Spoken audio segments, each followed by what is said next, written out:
We need a fire extinguisher when we have this one on with us. Michelle Eskenazi joins us, and things are always heated up when she comes on here. Michelle, this is crazy. Hey, They arrest 200 looters and 500. 500. And we've been talking about this for months with you, with all these crazy bail reform laws.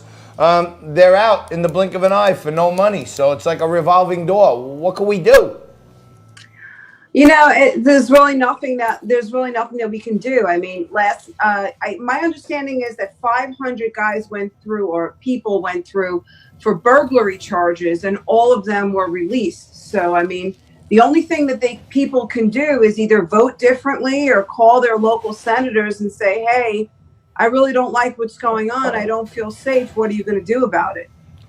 Well, it's interesting, and I think John and you are actually both correct. I think it was 500 people they arrested day one in New York, and then last night with the new 8 o'clock curfew, it was another 200 last night. So while it was a Okay. significant departure from the first night, still pretty bad. But just so folks understand, Michelle, you were one of the people warning folks about the dangers of this bail reform law. Why is this a problem? Why is it a problem for people who are breaking into stores, throwing bricks into stores, and robbing them to be let out on the streets a day later? Why is that unwise for public safety?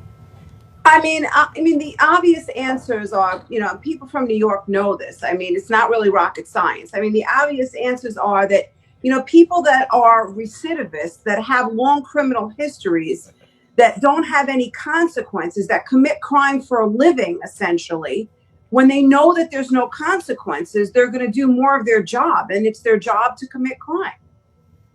Yeah, it sure seems like, look, I'm down as much as the next guy for a little political discourse, for a rally, a protest, First Amendment. It seems like this thing got hijacked by these evildoers from Antifa and George Soros, and now they're really taking advantage of it. They're not social distancing.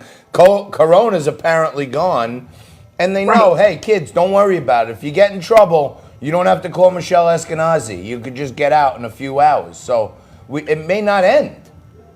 Yeah, I mean, John, it's a good point. I mean, honestly, I kind of look back at the days of Rudy Giuliani in comparison to DeBozo, and I look at it and I'm like, you know what, Bernard Kerik and Giuliani, they would never, ever, ever have allowed this kind of thing.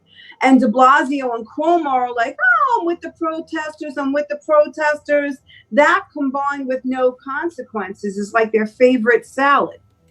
Well, so let me ask you this, Michelle, and it's not as if there were no polarizing incidents of police potential abuse under the Giuliani administration. We had Amadou Diallo, we had Abner Louima, we had a number of others, and yet there was no widespread rioting, I think precisely because there was more responsible leadership in place. One of the things that is concerning to a lot of New Yorkers is the fact that there are now thousands of police officers policing all these protests means that there aren't police somewhere else. Talk to us about the dangers of certain neighborhoods in this city going unpoliced at the moment, even without routine patrols, because of all the police focus on these protests.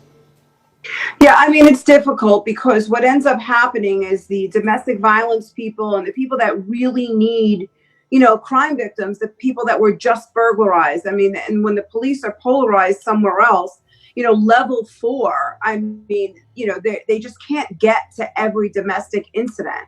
Right. So you're just having a whole new pool of crime victims, which is unfortunate. But, when in going back and forth to Albany as many years as I did, speaking with the legislators, I made it abundantly clear to them that all of this initiative was going to do is create, a whole new pool of crime victims. And, that's just a conversation that Cuomo and de Blasio, they just never really want to have. And the police are racist, right? You know what? I have to say, I mean, I'm very blue, and a lot of people that know me know that. I bleed blue, and I know cops that are black, white, green, orange, and polka dotted and rainbow, and I don't believe that our NYPD is racist. I'm sorry if that angers people or they dislike me, but they could basically get online. Yeah, well, they like you when they get caught and they need some cash because the queen's always ready with the dough. But it sure seems like we're in a crazy time where that it's almost like there's no penalty right now. It's like you just get back online again and commit the same crime and they let you out again. It's like I don't know how they bring an end to it and protect our cops. I mean, the only end. Well, let me just put it this way. When coronavirus hit, not a lot of people know this, John. Not a lot of Frank. Governor Cuomo put back a bunch of crimes, so that'll go into effect on July 1st. He kind of hid it in the budget, again, if you will. But we had some serious meetings, and the last meeting that we had was with Madam Leader Andrea Stewart-Cousins. And basically, I implored her to say, you have to think about crime with human victim.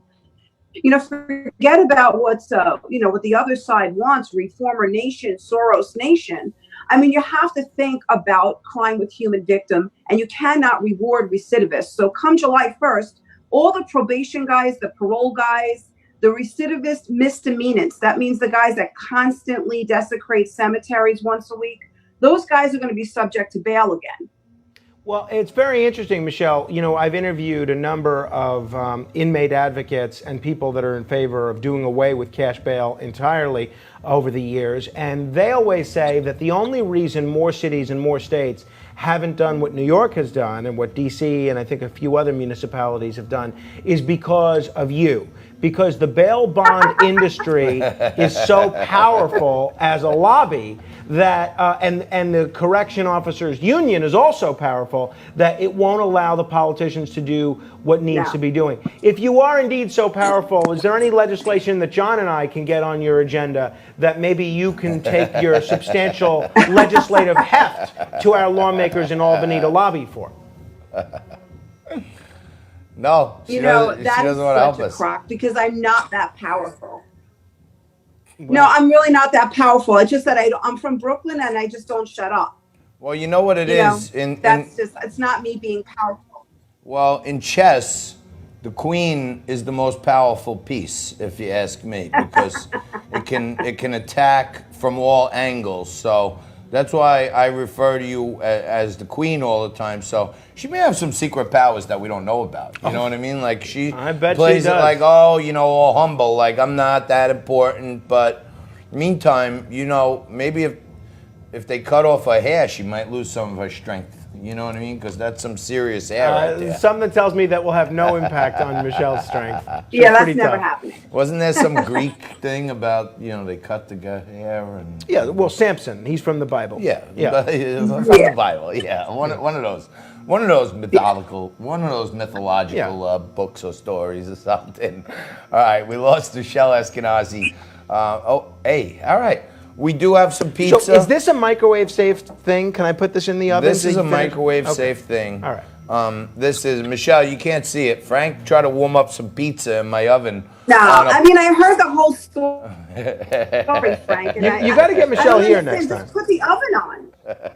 Put the oven on. Put the pizza in the oven. It's not rocket science. The thing is, I had the pizza teed up in the oven, like on hold, and it was on a dish that shouldn't be heated. And then Frankie didn't realize that I had it on a no-good dish. But all right, we got to leave it there. Thank you, my darling. Hopefully we'll see you soon in person.